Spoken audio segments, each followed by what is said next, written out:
বন্ধ থাকা রাষ্ট্রীয় শিল্প কারখানা খুলে দেওয়ার উদ্যোগ নিয়েছে সরকার। বাণিজ্য মন্ত্রী জানিয়েছেন, কর্মসংস্থান বাড়াতে এমন উদ্যোগ নেওয়া হচ্ছে।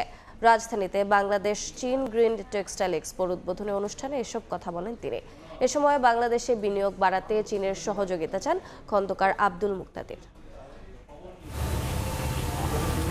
বাংলাদেশে বিভিন্ন সময় লোকসান ও উৎপাদন সংকটে রাষ্ট্রায়ত্ত 6টি চিনির কল বন্ধের সিদ্ধান্ত নেয় সরকার। এর সঙ্গে টেক্সটাইল মিল কর্পোরেশনের অধীনেও বেশ কিছু কারখানায় বছরের পর বছর বন্ধ রয়েছে উৎপাদন। যদিও একসময় রাষ্ট্রায়ত্ত 73টি মিল জাতীয়করণ করে সরকার, তারপরেও তেমন সুফল মেলেনি। তবে বর্তমানে সরকার চায় বন্ধ কলগুলো সংস্কার করে চালু করতে।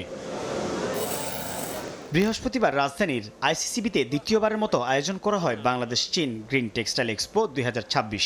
এ সময় নতুন সরকারের সঙ্গে চীন দ্বিপাক্ষিক বাণিজ্য সম্প্রসারণে কাজ করছে জানিয়ে দেশটির রাষ্ট্রদূত সব ধরনের সহযোগিতার আশ্বাস দেন। চীন বাংলাদেশের সঙ্গে গ্রিন টেক্সটাইল খাতে প্রযুক্তিগত সহায়তা দিবে, পাশাপাশি নতুন সরকারের সাথে দ্বিপাক্ষিক বাণিজ্য সম্প্রসারণেও কাজ করছে। আশা করছি বেল্ট রোড ইনিশিয়েটিভের মাধ্যমে দুই দেশের বাণিজ্য আরও বাড়বে।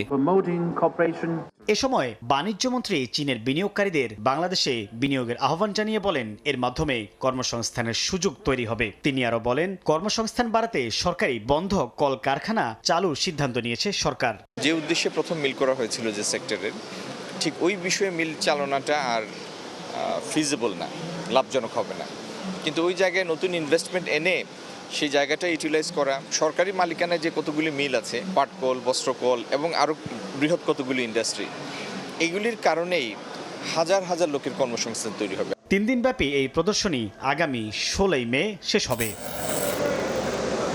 সাইফুল ইসলাম, সময় সংবাদ, ঢাকা।